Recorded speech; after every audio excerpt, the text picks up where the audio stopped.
നമസ്കാരം, news prime മലയാളത്തിലേക്ക് സ്വാഗതം. ബി.ജെ.പിയുടെ കപട തന്ത്രങ്ങളെ പൊളിച്ചടുക്കണമെങ്കിൽ ഇന്ത്യ മുന്നണി എന്ന സംവിധാനം മാത്രം കൊണ്ടുപോരാ എന്ന് കർണാടകയിലെ ഉപമുഖ്യമന്ത്രിയായ ഡി.കെ. ശിവകുമാറും തെലങ്കാനയുടെ മുഖ്യമന്ത്രിയായ രേവന്ത് റെഡ്ഡിയും ഉൾപ്പെടെ നിരവധിയായ പാർലമെൻ്ററി രംഗത്തുള്ളവരും അതുപോലെ കോൺഗ്രസിൻ്റെ ഏറ്റവും മികച്ച സക്സസ്ഫുൾ ആയിട്ടുള്ള പൊളിറ്റീഷ്യൻസും പറഞ്ഞിരിക്കുകയാണ്. ഒന്ന് നോക്കുക, ഇന്ത്യ മുന്നണി എന്ന സംവിധാനം ദേശീയ തലത്തിൽ കൃത്യമായി തെരഞ്ഞെടുപ്പ് കമ്മീഷന്റെ ചെയ്തികളെ തുറന്നു കാണിക്കുന്നതിൽ ഭാഗികമായി വിജയിച്ചുവെങ്കിൽ പോലും അത് ആത്യന്തികമായൊരു എഫക്റ്റ് നൽകുന്നില്ല. UPA സംവിധാനം തിരികെ കൊണ്ടുവരേണ്ടതിൻ്റെ ആവശ്യകത ഉയരുകയാണ്. 2014 കോൺഗ്രസിൻ്റെ നേതൃത്വത്തിൽ BJPയെ നേരിട്ട UPA സഖ്യം തകർന്നടിഞ്ഞതിൻ്റെ പേരിലായിരുന്നു വലിയ രീതിയിലുള്ള ഒരു തിരിച്ചടിയുടെ ആഘാതത്തിൽ UPA സംവിധാനം എന്നത് ക്രമേണ പ്രത്യക്ഷമാകുന്ന ഒരു സാഹചര്യം വരികയും പിന്നീട് 2019 ശേഷം BJPയെ നേരിടാൻ കോമൺ ആയിട്ടുള്ള പ്ലാറ്റ്ഫോമിലേക്ക് എല്ലാവരെയും എത്തിക്കുക എന്ന ഒരു ആശയത്തിൻ്റെ പേരിൽ കോൺഗ്രസ് ഒരു മിനിമം സപ്പോർട്ട് എന്ന രീതിയിലേക്ക് കാര്യങ്ങൾ കൊണ്ടുവന്നത്. കർഷക സമരം ഉൾപ്പെടെയുള്ള നിരവധി വിഷയങ്ങളെ ദേശീയ വ്യാപകമായി ക്രോഡീകരിച്ചുകൊണ്ട് കോൺഗ്രസ് നടത്തിയ ജനാധിപത്യ മുന്നേറ്റം അതൊരു പരിധിവരെ വിജയിച്ചുവെങ്കിലും ഒരു തെരഞ്ഞെടുപ്പിൽ, പ്രത്യേകിച്ചും ഒരു പൊതു തെരഞ്ഞെടുപ്പിൽ കോൺഗ്രസിനെ തിരികെ അധികാരത്തിലേക്ക് കൊണ്ടുവന്ന് എത്തിക്കാൻ അത് മാത്രം പോരാ എന്ന് ഇലക്ഷൻ്റെ കൃത്യമായ ക്രോഡീകരണം കർണാടകയിലും അതുപോലെ തെലങ്കാനയിലും ഒക്കെ നടത്തി വിജയിപ്പിച്ച ഈ നേതാക്കൾക്ക് അറിയാം എന്നുള്ളതാണ്. ജാതി സെൻസസ് ഉൾപ്പെടെയുള്ള കാര്യങ്ങൾ BJP കടമെടുക്കാൻ ശ്രമിക്കുമ്പോഴും അതിൻ്റെ പിന്നിൽ ഏതൊക്കെ രീതിയിലുള്ള ചെയ്തികളാണ് ഇനി അവർ ഗൂഢാലോചന നടത്താൻ പോകുന്നതെന്ന് വരെ കൃത്യമായി മനഃപ്പാടമാക്കിയവരാണ് ഇവരൊക്കെ.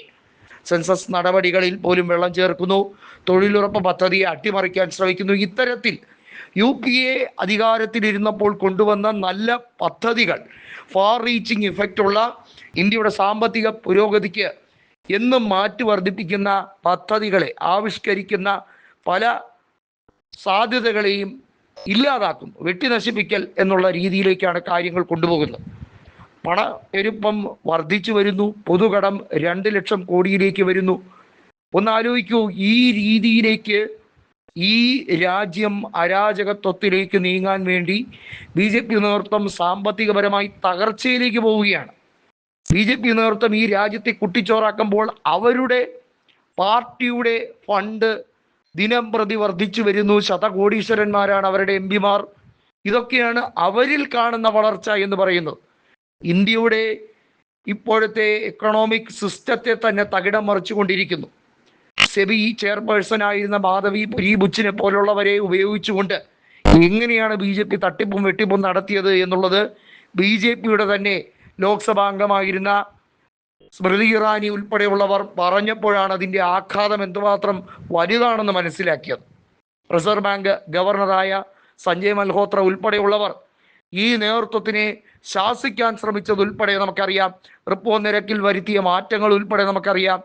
പൊതുമേഖലാ സ്ഥാപനങ്ങളെ എഴുതിത്തള്ളുന്ന വഴി ഈ രാജ്യത്ത് കൃത്യമായി പണപ്പെരുപ്പം വരികയാണ്. അതൊരു ഡയറക്ട്ലി പ്രൊപ്പോർഷണൽ റേറ്റ് ആണ് എന്ന് ജനങ്ങൾ തിരിച്ചറിഞ്ഞു. അത് മൂടി വയ്ക്കാൻ, അത് മറച്ചു വയ്ക്കാൻ ഇവിടെ വേറെ പല കള്ളക്കളികളും നടത്തുകയാണ്. എന്നിട്ട് പറയുന്നു തങ്ങളുടെ എല്ലാ നയങ്ങളെയും അംഗീകരിക്കുന്ന ജനതയാണ് തങ്ങളെ ഓരോ സ്ഥലത്തെയും തെരഞ്ഞെടുപ്പിൽ ജയിപ്പിക്കുന്നതെന്ന് വരുത്തി തീർക്കാൻ ശ്രമിക്കുന്നു. ഇതിനെതിരെയാണ് ഇപ്പോൾ കോൺഗ്രസിൻ്റെ നേതൃത്വം പറയുന്നത് ഇന്ത്യ മുന്നണി പോരാ, UPA സംവിധാനം തിരികെ കൊണ്ടുവരണം.